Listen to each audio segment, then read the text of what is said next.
Hello everyone, आप लोग कैसे हैं। आई होप कि आप लोग ठीक होंगे। तो चलिए आज की क्लास को शुरुआत करते हैं।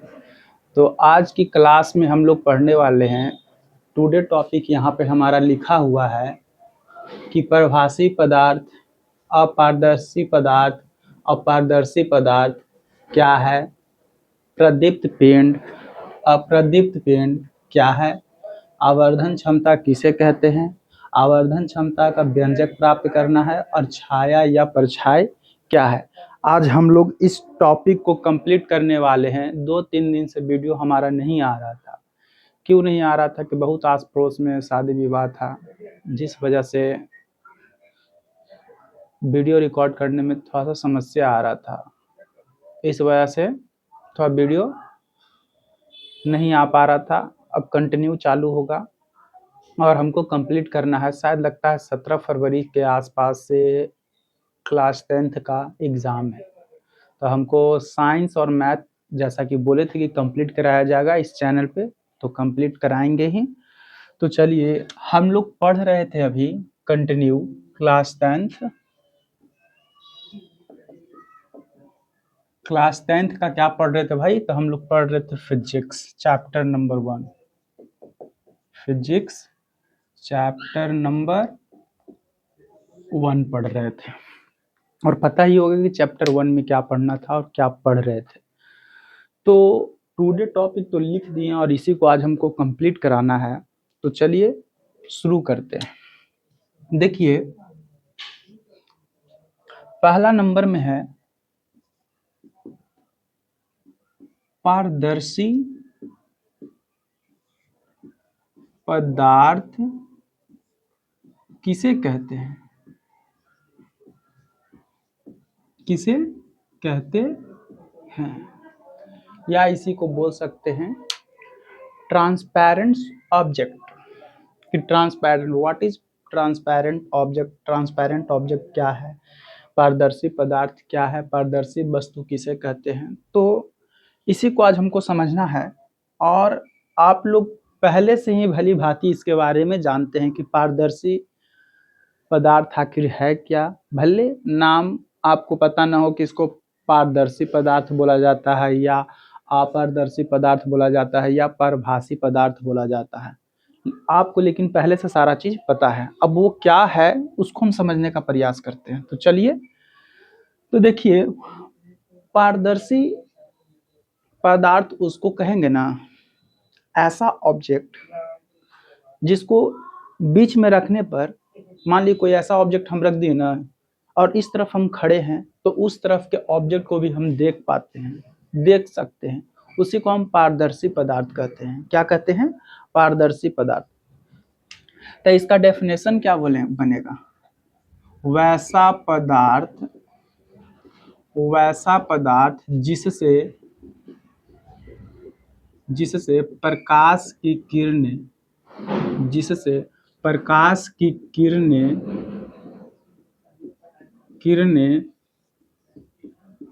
आसानी से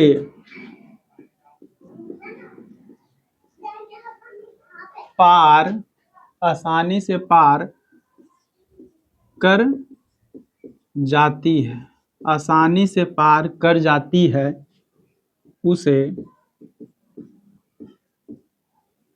पारदर्शी पदार्थ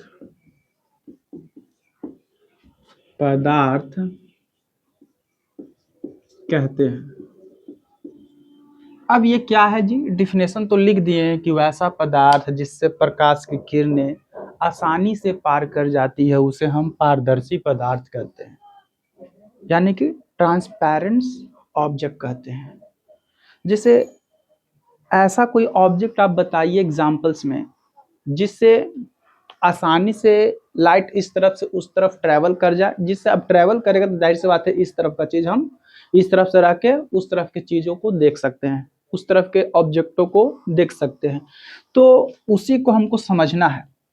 तो जैसे वैसा में एग्जाम्पल हो सकता है क्या? तो हम कह सकते हैं एग्जाम्पल्स इसका क्या हो जाएगा? कांच, ऐसा आप कई सारे ऑब्जेक्ट देखे होंगे जो कांच लगा हुआ है खिड़की उड़की के पास, तो इस तरफ से उस तरफ हम लोग देख पाते हैं। या उसी प्रकार और हम क्या कह सकते हैं, ऑब्जेक्ट में जो इस तरफ से उस तरफ हम देख सकते हैं, प्लास्टिक, प्लास्टिक,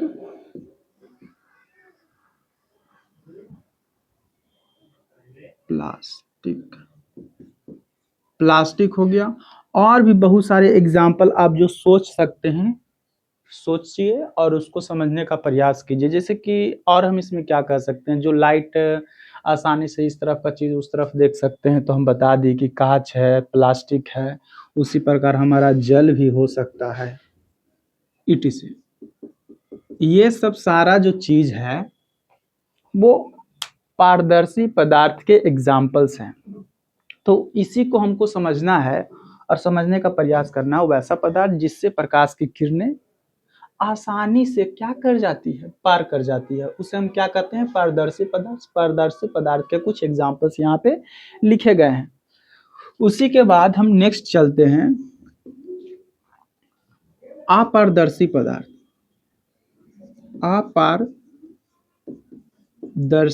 पदार्थ किसे कहते हैं?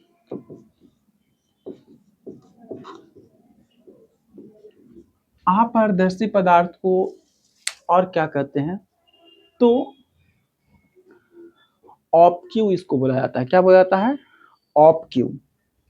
कि ऑब्क्यू है क्या, किसको ऑब्क्यू का? ऐसा कोई ऑब्जेक्ट बताइए ना जहां पे हम खड़े हैं और उस तरफ हमारे सामने उस ऑब्जेक्ट को रख दिया जाए तो उस तरफ वाले ऑब्जेक्ट हमको दिखाई ही न दे। तो दिखाई नहीं देगा तो वैसे ऑब्जेक्ट को हम लोग क्या करते हैं, अपारदर्शी पदार्थ कहते हैं। तो डिफिनेशन आसान है। देखिए उस वाले में पारदर्शी में था कि लाइट ट्रेवल जो था ना, प्रकाश की किरणें एकदम आसानी से इस तरफ से उस तरफ हो जा रहा था, जिस वजह से हम देख पा रहे थे। मतलब कि देख लेते थे कि कोई ऑब्जेक्ट रखा हुआ भी है, ऐसा ऑब्जेक्ट जो इस तरफ से उस तरफ के चीजों को हमको दिखा रहा था। क्यों देख पा रहे थे? कि लाइट जो था ट्रेवल आसानी से इधर से उधर कर जा रहा था। अब इसको इसलिए कोई ऑब्जेक्ट हम रख दिए और उस तरफ इसलिए नहीं दिखाई देता है कि इससे लाइट ही ट्रेवल नहीं कर पाता है। तो वही डिफिनेशन होगा जिसे इसमें भी लिखा है कि वैसा पदार्थ जिससे प्रकाश की किरण आसानी से क्या कर जाती है, पार कर जाती है, ओकरा में कहेंगे पार नहीं कर पाती है। तो लिखेंगे डिफिनेशन बहुत इजी से, वैसा पदार्थ जिससे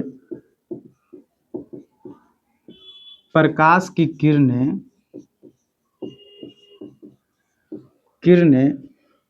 वैसा पदार्थ जिससे प्रकाश की किरणें नहीं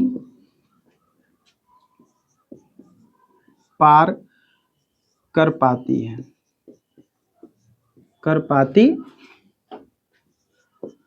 है तो उसे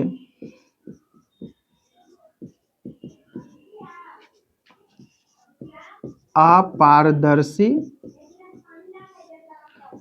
पदार्थ कहते हैं। ठीक है, तो अपारदर्शी पदार्थ जिससे प्रकाश की किरणें पार नहीं कर पाती, वैसा पदार्थ जिससे प्रकाश की किरण, मतलब ऐसा कोई ऑब्जेक्ट लेना है ना जिससे लाइट ट्रेवल इस तरफ से उस तरफ नहीं कर पाए।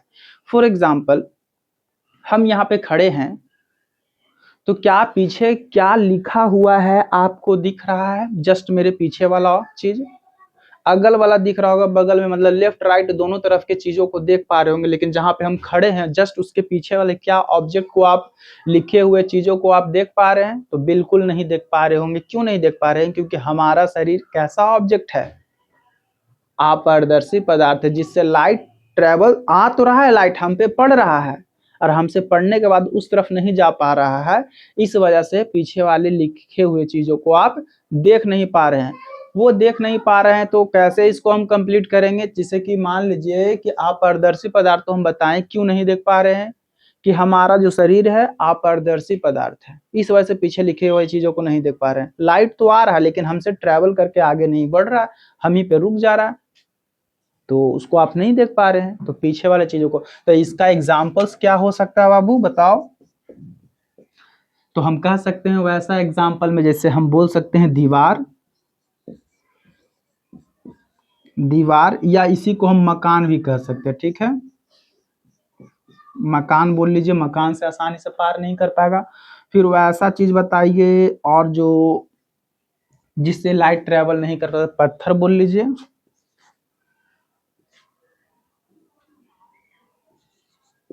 पत्थर हो गया आपका। उसी प्रकार आप और बोल लीजिए क्या बोल लीजिए, गाड़ी, वाहन, गाड़ी हो गया। उसी प्रकार आप और बोल सकते हैं बहुत सारा चीज में क्या हो सकता है जिससे आप नहीं, मनुष्य बोल सकते हैं, मनुष्य, इटीसी। तो आपको ये भी बात समझ में आया कि पारदर्शी पदार्थ किसको कहते हैं, अपारदर्शी पदार्थ किसको कहते हैं। ठीक है, उसी प्रकार आज हम लोग पढ़ेंगे आगे, इसी का टॉपिक है, क्योंकि टुडे टॉपिक में लिखा हुआ है कि पारदर्शी पदार्थ क्या है, अपारदर्शी पदार्थ क्या है, और प्रभासी पदार्थ किसे कहते हैं। तो ये टॉपिक आपका कंप्लीट हो जाएगा, तो उसको भी हम समझने का प्रयास करते हैं। तो पारभासी, पारभासी, पारभासी पदार्थ, पारभासी पदार्थ किसे कहते हैं, किसे कहते हैं। ठीक है, तो परभासी पदार्थ किसे कहते हैं, हम उसको समझने का प्रयास करते हैं। परभासी पदार्थ में कि परभासी पदार्थ हम उसको कहेंगे वैसा ऑब्जेक्ट जिससे लाइट हल्का फुल्का ट्रेवल करके पार करे, मतलब धुंधला धुंधला, मतलब क्या, कोई ऐसा ऑब्जेक्ट रख देना और इस तरफ से हम देखने का प्रयास करें, तो देखने का प्रयास करेंगे उस तरफ, तो उस तरफ का ऑब्जेक्ट जो है दिखाई तो देगा लेकिन धुंधला दिखाई देगा। धुंधला मतलब हल्का हल्का दिखाई देगा कि हाँ उस तरफ कुछ रखा हुआ है, दिखाई तो दे रहा है लेकिन क्लियर दिखाई नहीं दे रहा है। मतलब इससे पता चलता है कि प्रकाश जो ट्रेवल कर रहा है हल्का हल्का ट्रेवल करके उस तरफ जा रहा है। पूरा जाता तो पारदर्शी हो जाता, नहीं जा रहा था अपारदर्शी, और हल्का फुल्का पार करेगा तो प्रभासी। इसी को हम लोग इंग्लिश में ट्रांसलूसेंट कहते हैं। क्या कहते हैं, ट्रांसलूसेंट ऑब्जेक्ट कहते हैं। तो इसको समझने का प्रयास करते हैं। वैसा पदार्थ, वैसा पदार्थ जिससे, जिससे प्रकाश की किरणें आंशिक, आंशिक रूप से पार कर पाती है, कर पाती है। आंशिक रूप से पार कर पाती है तो उसे हम क्या कहेंगे, तो उसे प्रभासी, प्रभासी पदार्थ कहते हैं। तो आंशिक रूप से कहने का मतलब ये हुआ बाबू, वैसा पदार्थ जिससे प्रकाश की किरणें आंशिक रूप से पार कर पाती है। आंशिक का मतलब हल्का हल्का प्रकाश उस तरफ पार कर पा रहा है उस ऑब्जेक्ट से, उसी को हम क्या कह रहे हैं, प्रभासी पदार्थ कह रहे हैं। जैसे फॉर एग्जांपल आप घर पे देखिएगा, कभी एग्जांपल में ऐसा देखे होंगे, कभी कभी ऐसा कांच होता है ना जिससे एकदम इस तरफ से देख रहे हैं, बीच में कांच ऐसा रख दिया गया है तो एकदम उस तरफ वाला ऑब्जेक्ट पूरा क्लियर दिखाई दे रहा है। वो तो पारदर्शी का एग्जाम्पल्स हैं, लेकिन घिसा हुआ कागज ऐसा, कांच ऐसा होगा जो हल्का हल्का, जैसे मान ली घिसा हुआ बहुत दिन का कागज है, उस पर कोई जा रहा है रगड़ रहा है, घिसते घिसते पुराना हो जाता है, तो लाइट ट्रेवल नहीं कर पाता है ज्यादा, तो हल्का हल्का उस तरफ वाला चीजें दिखाई देता है रखा हुआ। मान लीजिए ऐसा शीशा रखा, घिसा हुआ कागज से, कांच से जब देखेंगे तो उस तरफ वाला ऑब्जेक्ट हल्का हल्का दिखाई देगा। तो हम बोल सकते हैं घिसा हुआ कागज, घिसा हुआ कांच, घिसा हुआ, घिसा हुआ कांच। फिर बोल सकते हैं तेल लगा हुआ कागज, तेल लगा हुआ कागज, कागज, इट इज।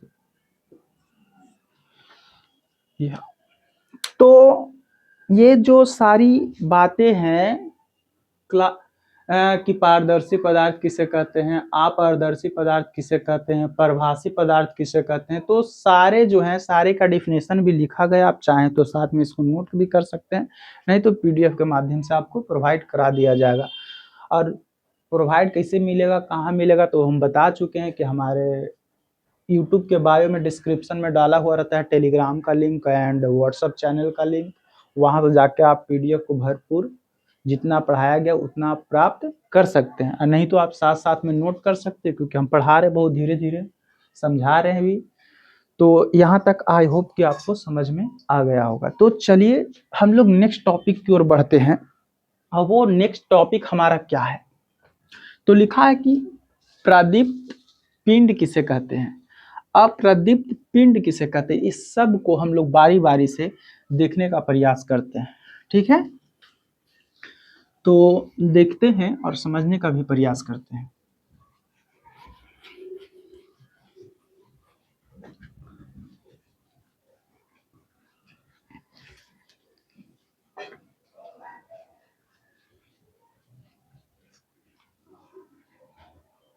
थोड़ा चेक कर लेते हैं कि वीडियो रिकॉर्ड हो रहा है कि नहीं हो रहा है। एक बार ऐसा ही हुआ था, वीडियो रिकॉर्ड हाँ हो रहा है, चलिए ठीक है। तो आज का टॉपिक नेक्स्ट है प्रदीप्त। प्रदीप्त पिंड, या इसी को एक और नाम है दीप्तमान पिंड। दीप्तमान पिंड किसे कहते हैं, किसे कहते हैं, ये हमारा क्वेश्चन है कि प्रदीप्त पिंड या दीप्तमान पिंड किसे कहते हैं। तो वैसा पिंड जिससे प्रकाश उत्सर्जित होता हो। प्रकाश उत्सर्जित का मतलब जहां से प्रकाश निकलता हो उसको हम क्या कहेंगे, प्रदीप्त पिंड कहेंगे। और इससे आपको एग्जाम्पल के माध्यम से क्वेश्चन भी एग्जाम में पूछा जाता है कि बताओ जी चंद्रमा जो है प्रदीप्त पिंड है या अप्रदीप्त पिंड है, या बोल देगा सूर्य प्रदीप्त पिंड है या अप्रदीप्त पिंड है। बताओ जी टॉर्च प्रदीप्त पिंड है या अप्रदीप्त पिंड है, या बोल देगा बल्ब बताओ प्रदीप्त पिंड है या अप्रदीप्त पिंड है। तो वैसे चीजों को कैसे समझेंगे, कैसे बनाएंगे, तो जब ये आप दो टॉपिक को प्रदीप्त पिंड और अप्रदीप्त पिंड को जब आप समझ लीजिएगा तो आप इसका आंसर भी कर पाइएगा। चलिए बोलेंगे वैसा पिंड जिससे प्रकाश उत्सर्जित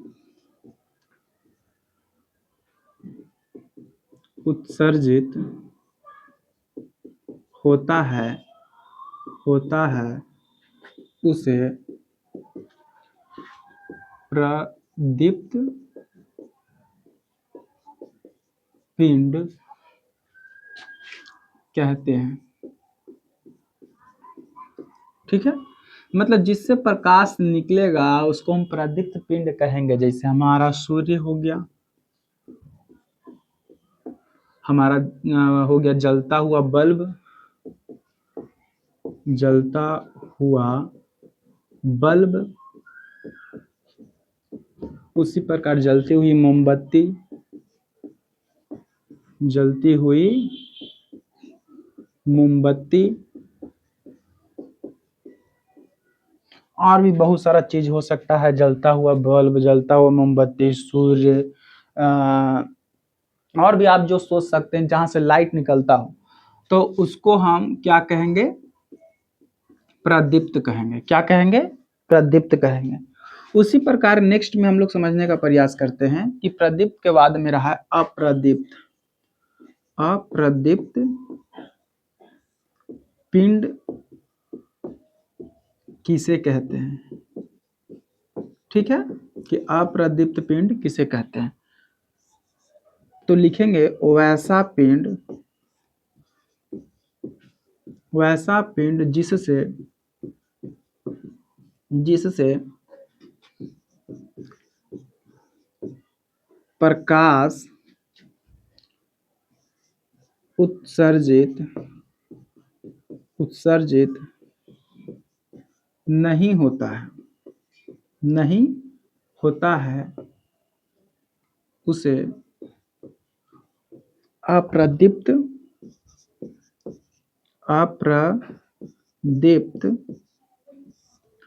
पिंड कहते हैं। ठीक है, तो जिससे प्रकाश नहीं निकलता है तो वह अप्रदीप्त पिंड है। जैसे मान लीजिए कि जिससे प्रकाश नहीं निकल रहा, तो वैसा कैसे? जैसे मान लीजिए कि टेबल हो गया, तो टेबल से क्या लाइट निकलेगा? या ये भी इसका डिफिनेशन हो सकता है, वैसा पिंड जो, या वैसा वस्तु जो प्रदीप्त पिंड की सहायता से दिखाई देता है, उसको हम अप्रदीप्त पिंड कहते हैं। मतलब यहाँ जहां से लाइट निकला, कोई ऑब्जेक्ट पर जाके पड़ेगा तो वो ऑब्जेक्ट हमको दिखाई देगा, ये भी डिफिनेशन कर सकते हैं। या जो प्रकाश उत्सर्जित नहीं करता है उसे हम क्या कहते हैं? अप्रदीप्त पिंड कहते हैं, ये भी बोल सकते हैं। या तो बोल सकते हैं वह वस्तु जो प्रदीप्त की सहायता से दिखाई देता है, उसको भी अप्रदीप्त पिंड कहिएगा। तो जैसे हमारा एग्जाम्पल में हो गया चंद्रमा। बहुत लोगों का ये कंफ्यूजन है कि चंद्रमा के पास लाइट होता है तभी तो रात को वो चमकता है और हम लोग को दिखाई देता है। तो नहीं, चंद्रमा इसलिए दिखाई देता है, जो सन से क्या करता है, लाइट को ऑब्जॉर्व करता है, उसी वजह से ये रात में हमको चमकता हुआ दिखाई देता है। तो इसके पास अपना खुद का कोई प्रकाश है नहीं। ठीक है, अब वो नहीं है तो समझेंगे क्या नहीं है, मतलब खुद का प्रकाश है या नहीं। तो बता दें कि इसका खुद का प्रकाश नहीं, किसी के सहायता से हमें दिखाई देता है। और वो किसकी सहायता लेता है चंद्रमा? तो सन का सहारा लेता है, और उस जिसकी वजह से हमको चंद्रमा शाम के समय में या रात के समय में हमको दिखाई देता है। फिर उसी प्रकार हम बोल सकते हैं टेबल, मकान,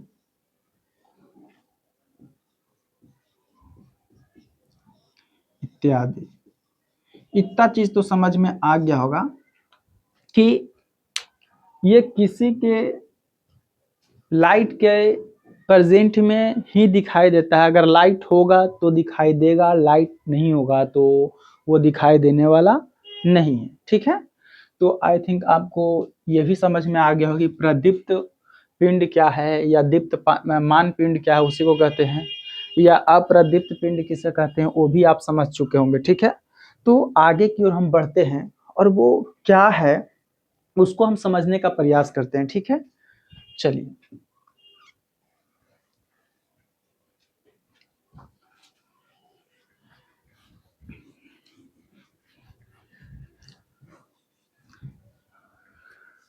और एक बात बता दें कि ये जो हमारा क्लास चल रहा है पार्ट 5 का है, और 5 वीडियो ये मिलाकर हो जाएगा। और मान लीजिए 2 वीडियो और, यानी 6 और 7 में आपका चैप्टर फर्स्ट पूरी तरह से क्या कर दिया जाएगा, कंप्लीट कर दिया जाएगा। आज का लेक्चर हो सकता है कि थोड़ा क्या हो जाए, लंबा हो जाए, कोई दिक्कत की बात नहीं, क्योंकि टुडे टॉपिक लिखा हुआ है जिसको हमको कंप्लीट भी कराना है। ठीक ना। तो सबसे पहली बात है कि एक क्वेश्चन है कि आवर्धन क्षमता क्या है। आवर्धन क्षमता किसे कहते हैं या क्या है, बात एक ही है। ठीक ना। तो इसको हमको समझना होगा कि आवर्धन क्षमता कहते किसको है। तो इसका डिफिनेशन है कि प्रतिबिंब की ऊंचाई, प्रतिबिंब की ऊंचाई और वस्तु की ऊंचाई, वस्तु की ऊंचाई के अनुपात को आवर्धन क्षमता कहते हैं। आवर्धन क्षमता कहते हैं। थोड़ा सा एक पिक्चर के माध्यम से इसको हम समझेंगे कि आवर्धन क्षमता का डिफिनेशन आखिर यही क्यों होगा। तो अभी फिलहाल के लिए तो डिफिनेशन लिख दिए कि प्रतिबिंब का हाइट, मतलब जो हमारा इमेज बना है उसका हाइट, और हमारा ऑब्जेक्ट का हाइट, दोनों का जब अनुपात में कर दिया जाता है, बट्टा में कर दिया जाता है, तो उसी को आवर्धन क्षमता कहते हैं। और इसी में हम लिखेंगे इसे मतलब किसे, आवर्धन क्षमता को, आवर्धन इसे स्मॉल m से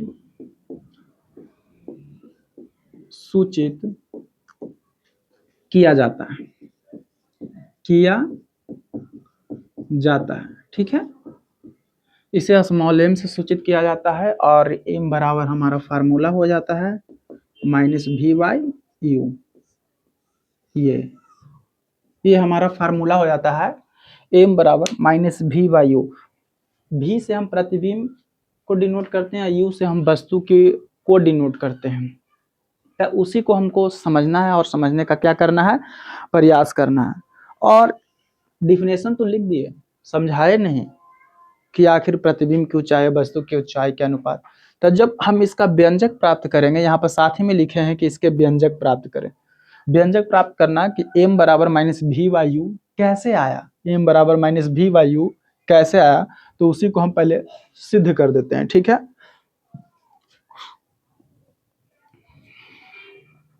तो सिद्ध करने का हम कोशिश करते हैं, तो यहीं पर लिख देते हैं। ये हमारा क्वेश्चन भी हो जाएगा, आप देख लीजिएगा, पीडीएफ तो मिलेगा ही। व्यंजक प्राप्त करें, ये हमारा क्वेश्चन हो गया। एक और यहाँ से कि इसका व्यंजक प्राप्त करना है, तो यहाँ से डेफिनेशन भी क्लियर होगा और व्यंजक भी प्राप्त करेंगे। तो सबसे पहला हम क्या करेंगे, एक पिक्चर बनाएंगे इस तरह का। अवतल दर्पण का एक पिक्चर मैं बना देता हूँ, और ये P है हमारा, ये F है हमारा, ये हमारा C, ठीक। तो कहीं पर एक हम ऑब्जेक्ट ले लेते हैं। मान लीजिए यहाँ पे हम एक क्या किए कि इस तरह का हम क्या करें, एक ऑब्जेक्ट ले लिए, ठीक है। और एक किरण हम चलाने का प्रयास कर रहे हैं, आपतन कोण परावर्तन कोण का, ठीक है। आपतन कोण परावर्तन कोण का, ऐसे हम किरण चला दिए, ठीक है। यहाँ से किरण ऐसे गया और ऐसे आ गया, ट्रेवल किया। और एक यहाँ से ऐसे हम कर देते हैं, सी से चलाएंगे और उसी से लौट जाएंगे। ये वाला तो नियम आपको याद होगा। तो यहाँ पर काटा है तो हमको पता चल गया कि यहाँ पर ऐसे ये हमारा प्रतिबिंब बन गया। तो समझना ये है कि प्रतिबिंब का ऊंचाई और वस्तु की ऊंचाई, मतलब देखिए प्रतिबिंब का ऊंचाई ये है और वस्तु का ऊंचाई ये है हमारा। तो प्रतिबिंब का ऊंचाई और वस्तु के ऊंचाई के अनुपात को ही क्या कहा जाता है, आवर्धन क्षमता कहा जाता है। और हम व्यंजक भी प्राप्त कर रहे हैं, समझने का प्रयास कर रहे हैं। तो कुछ कुछ का नामकरण दे देते हैं। जैसे हम मान लेते हैं ये हमारा A है, ये हमारा B पॉइंट है, और यहाँ पर ये हमारा D हो गया, A B, इसको हम मान लेते हैं D और E। D क्यों माने, क्योंकि C ऑलरेडी पहले से पता है कि सेंटर ऑफ कर्वेचर है, इस वजह से इसको हम क्या मान लिए, D और E मान लिए पॉइंट को। और इसको हम समझने का प्रयास करते हैं। पिक्चर आप बढ़िया से देख लीजिए, क्योंकि पिक्चर पर हम थोड़ा सा वर्क करेंगे तो मोटा हो जाएगा थोड़ा सा, तो थोड़ा देखना, इसको समझना थोड़ा मुश्किल हो जाएगा। तो पिक्चर एक बार देख लीजिए, आप चाहें तो साथ में नोट कर लीजिए, और उसके बाद हम समझने का प्रयास करते हैं। कुछ हम ट्रायंगल का नाम लिखेंगे, और ट्रायंगल आप मैथ में पढ़े होंगे, त्रिभुज का नाम लेंगे और उसको आप पढ़े होंगे। और साथ साथ में थोड़ा सा त्रिकोणमिति का भी यूज करेंगे इसमें। तो थोड़ा सा हम बता दें कि tan थीटा का एक फार्मूला होता है, tan थीटा का एक फार्मूला होता है लंब बटे आधार। इसी को इंग्लिश में क्या कहते हैं, परपेंडिकुलर अपॉन बेस, ठीक है, P/B कहेंगे, ठीक ना। तो ये फार्मूला आप थोड़ा दिमाग में कुछ देर के लिए रखिए इसका, क्योंकि हम यूज करने वाले हैं। तो हम थोड़ा सा कुछ ट्रायंगल का नाम लिख रहे हैं। ट्रायंगल A B P में, A B P में, तो देखिए तो A B P, यहाँ ये इसका बात हम कर, A B P दिखाई दे रहा है, इसी को कहते हैं, इसके बारे में हम बात करने वाले हैं, ठीक ना, कि A B P क्या है। तो ध्यान दीजिए A B P या फिर A B P है क्या। तो यहाँ पे ट्रायंगल ए बी पी में हम फार्मूला का यूज कर रहे हैं tan थीटा का। tan थीटा बराबर फार्मूला होता है लंब बटे आधार, लंब बटे आधार। तो लंब बटे आधार लिख दिए। अब इसमें लंब यानी परपेंडिकुलर कौन है इसमें, तो जो खड़ा लाइन होता है उसको परपेंडिकुलर कहते हैं, और पड़ा लाइन को क्या कहते हैं, आधार यानी बेस कहते हैं। तो ये लंब हो गया, ये हमारा क्या हो गया, आधार हो गया। तो इसी को हम क्या लिख सकते हैं, tan, यहाँ पर लिख लेते हैं, इसको इरेज कर देते हैं क्योंकि फार्मूला का यूज कर ही दिए थे। तो ये हमारा tan थीटा है, तो tan थीटा यहाँ लिख देते हैं। लंब, लंब हमारा क्या हो गया, ए बी हो गया, और आधार हमारा कोची हो गया, पीबी हो गया, पीबी। इसको मान लेते हैं इक्वेशन फर्स्ट, ठीक है। उसी प्रकार एक ट्रायंगल का और नाम लिख रहे हैं डी ई पी में, D E P, D E P, ये दिखाई दिया ये ट्रायंगल। तो उसमें भी tan थीटा का यूज करेंगे। tan थीटा बराबर क्या होता है फार्मूला, लंब बटे आधार। तो फिर से tan थीटा, लंब इसमें देखिए तो खड़ा लाइन को लंब कहते थे, खड़ा लाइन तो ये है लंब, और आधार इसमें तो ये है नहीं, ये पड़ा लाइन को आधार कहते हैं। तो खड़ा लाइन हो गया लंब, और पड़ा लाइन को हो गया आधार हो गया। तो ये खड़ा लाइन मेरा लंब हो गया, तो इसको हम कहेंगे क्या, डी ई अपॉन आधार मेरा क्या हो जाएगा, पी डी। ओके, और इसको हम मान लेते हैं क्या, इक्वेशन 2, ठीक है। और एक चीज ध्यान जब दीजिएगा तो आप ये समझिएगा, अब बहुत पहले पढ़े होंगे कि LHS बराबर RHS होता है, left hand side and right hand side. मतलब अगर LHS किसी का वैल्यू, मान लीजिए दो इक्वेशन लिख दें, x बराबर 2 + 3 है, और एक और लिख दें x बराबर, इसको इक्वेशन फर्स्ट मान लिए और इसको मान लेते हैं इक्वेशन कुछ भी, और यहाँ पर 1 + 4 कर देता है, इसको इक्वेशन मान लेते हैं कुछ सेकंड।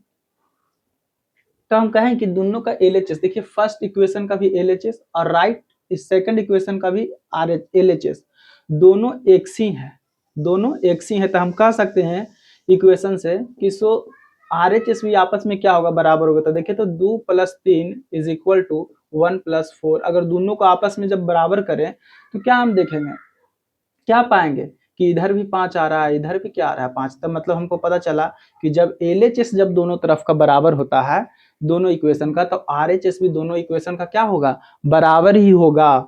तो उसी प्रकार इस देखिए इक्वेशन फर्स्ट में, समीकरण फर्स्ट समीकरण सेकंड में दोनों का देखिए, इसका ये tan थीटा और इसका tan थीटा दोनों क्या है, LHS बराबर है। सो इसीलिए RHS भी इसका क्या होगा, बराबर होगा। तो लिखेंगे क्या इसका, from equation 1, from equation first and second,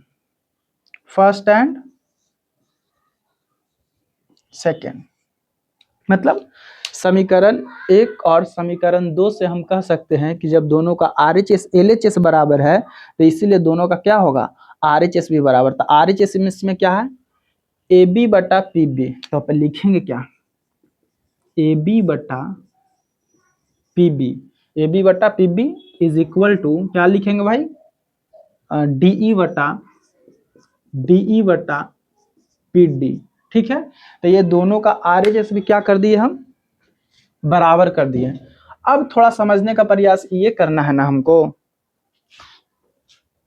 कि जब ये बराबर हो गए तो AB आखिर है क्या, PB आखिर है क्या, PB को क्या कहते हैं, DE को क्या कहते हैं, PD को क्या कहते हैं, इस सब को हमको समझना होगा, समझने का प्रयास करना होगा। तो समझिए, AB को कहते हैं वस्तु की ऊंचाई, यहां से देखिए ऑब्जेक्ट की ऊंचाई है, और PB को कहते हैं वस्तु की दूरी।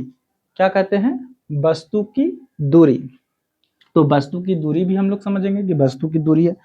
और ध्यान दीजिए P से जो B का जो डिस्टेंस है, P से B का जो डिस्टेंस है उसको स्मॉल u से डिनोट करते हैं। स्मॉल u समझते हैं ना, वस्तु की दूरी को स्मॉल u से डिनोट करा जाता है, ये वस्तु की ऊंचाई है। अब P से D की जो दूरी है, P से मतलब यहाँ से P की जो दूरी है इसको हम स्मॉल v से डिनोट करते हैं, ठीक है। और ये हमारा प्रतिबिंब की क्या है, ऊंचाई है। तो सब लिख देते हैं यहाँ पर।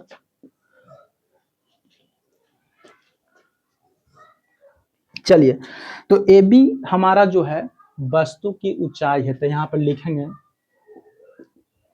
वस्तु की ऊंचाई बटा PB हमारा क्या है, P से B को क्या कहते हैं, वस्तु की दूरी, तो इसको स्मॉल u से डिनोट करते हैं। और ध्यान दीजिए वस्तु का जो दूरी होता है, ऑब्जेक्ट का जो डिस्टेंस होता है हमेशा पॉजिटिव में होता है, क्योंकि अवतल दर्पण में जब इसका कंडीशन पढ़िएगा तो सब चीज माइनस में रहता है, लेकिन वस्तु की दूरी क्या होता है, पॉजिटिव होता है। तो यहाँ पर u लिख देंगे इज इक्वल टू DE का वैल्यू क्या है, D से E हमारा क्या है, प्रतिबिंब की ऊंचाई। तो प्रतिबिंब की ऊंचाई जब नीचे की ओर करते हैं तो नेगेटिव होता है, तो माइनस में इसको लिखेंगे प्रतिबिंब की ऊंचाई, ठीक है, माइनस का प्रतिबिंब का ऊंचाई बटा PD हमारा क्या है, तो P से D, तब P से D इधर चलेंगे, वस्तु की प्रतिबिंब की दूरी है, तो प्रतिबिंब की दूरी को हम लोग V से डिनोट करते हैं, तो यहाँ लिख देंगे माइनस में V। हम सिर्फ कहें क्या कि वस्तु का जो दूरी होता है ना वो पॉजिटिव होता है, अब वस्तु का ऊंचाई पॉजिटिव होता है, बाकी सब इसमें क्या होता है, नेगेटिव। तो नेगेटिव हम लगा दिए, वो दिमाग में रखिएगा। और आप जानते होंगे तिरछा तिरछी गुना करने के लिए क्रॉस मल्टीप्लिकेशन, तो माइनस भी को इस से गुना करेंगे तो क्या होगा, वस्तु की ऊंचाई इंटू में माइनस भी इज इक्वल टू प्रतिबिंब की ऊंचाई गुना में माइनस में प्रतिबिंब की, तो माइनस का प्रतिबिंब की ऊंचाई और गुना में क्या लिखना है, u लिख दिया। और हमको समझना क्या है कि वस्तु की ऊंचाई और प्रतिबिंब की ऊंचाई, तो समझिए ये हमारा माइनस में भी है, तो माइनस भी इस तरफ रहने देंगे, उस तरफ प्रतिबिंब की ऊंचाई में u है तो यहाँ पर ले आएंगे तो डिवाइड में हो जाएगा, और इस तरफ क्या बचा हमारा, माइनस में प्रतिबिंब की ऊंचाई बट्टा में इस तरफ वस्तु की ऊंचाई जो है गुना में है भी के, तो इस तरफ आएगा तो डिवाइड में हो जाएगा, वस्तु की ऊंचाई, ठीक है। तो समझना ये हमको है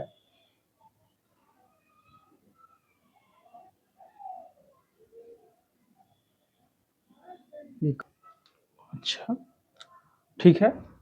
तो यहाँ पर वस्तु की जो दूरी भी जो होगा पॉजिटिव तो होता है, तो प्रतिबिंब की ऊंचाई नेगेटिव होगा, ठीक है,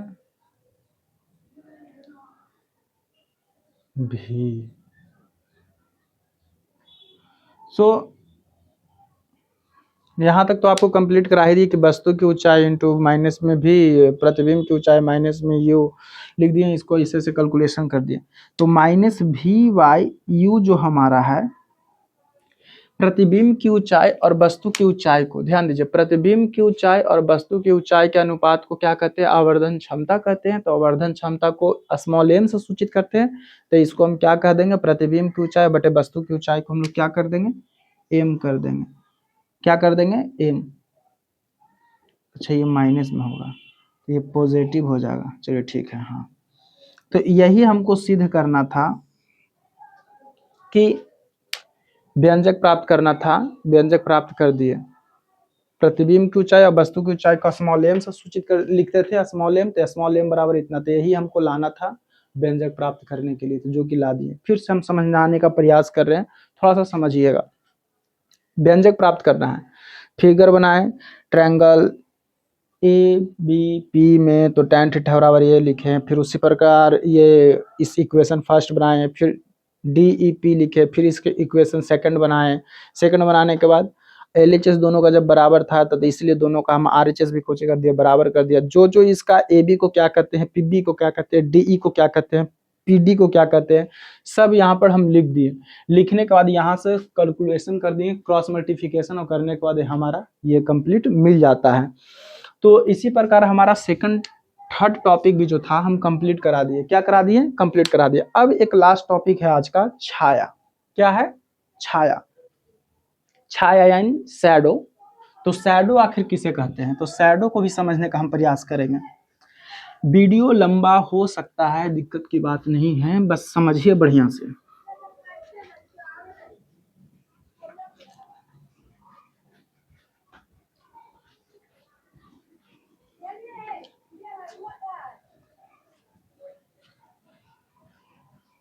तो चलिए, छाया हम लोग पढ़ रहे हैं कि छाया क्या है। लास्ट टॉपिक है आज का, छाया या परछाई। परछाई किसे कहते हैं, ठीक ना? छाया या परछाई किसे कहते हैं? तो बताइए आखिर छाया कैसे बन जाता है, परछाई कैसे बन जाता है? तो जब कोई ऐसा वस्तु आ जाता है ना जिससे लाइट पास नहीं कर पाता है ना, तो लाइट हम पे मान लीजिए पड़ा, पड़ने के बाद क्या होता है कि शैडो, लाइट ट्रेवल करके पार नहीं कर पाता था, उसका जस्ट पीछे एक शैडो बन जाता। फॉर एग्जांपल अभी बोर्ड पे आप तुरंत देखिएगा, लाइट हम दे रहे हैं और देखिए हम यहाँ पे लाइट के सामने खड़े हैं और खड़े होने के बाद देख रहे हो कि आपका शैडो मेरा पीछे बन रहा है। हम ऐसा ऑब्जेक्ट है जिससे लाइट ट्रेवल नहीं कर रहा, तो देखिए इस तरफ हमारा शैडो बन रहा होगा, छाया बन रहा होगा। मतलब लाइट के मार्ग में ऐसा ऑब्जेक्ट का आ जाना जिससे लाइटें ना पास कर पाए, तो जस्ट उसके पीछे क्या बन जाएगा? छाया बन जाएगा, या उसी को क्या कहेंगे? परछाई कहेंगे। क्या कहेंगे? परछाई। तो आपको शैडो क्लियर हमारा पीछे दिख रहा होगा। अब थोड़ा सा लाइट हम इसको सही कर देते हैं, स्टेबल कर देते हैं। तो छाया हम कहेंगे जब प्रकाश के मार्ग में, जब प्रकाश के मार्ग में वैसा ऑब्जेक्ट को रख देंगे ना जिससे लाइट पास ही ना कर पाए, तो उसी को हम क्या कहेंगे? छाया या परछाई। तो लिखिए, छाया या परछाई का डेफिनेशन बहुत इजी है, समझाने का प्रयास कर रहे हैं और लिखेंगे भी साथ में, चाहे आप भी लिख सकते हैं। जब जब प्रकाश के मार्ग में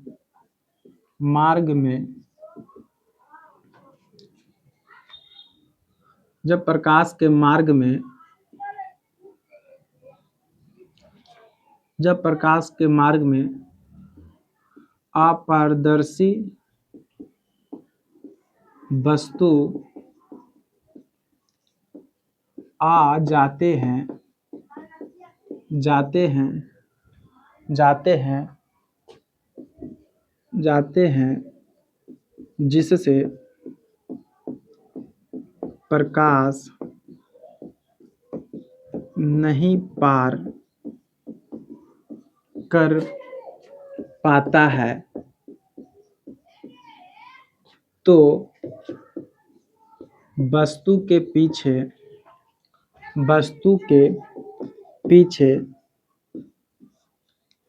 एक वस्तु के पीछे एक आकृति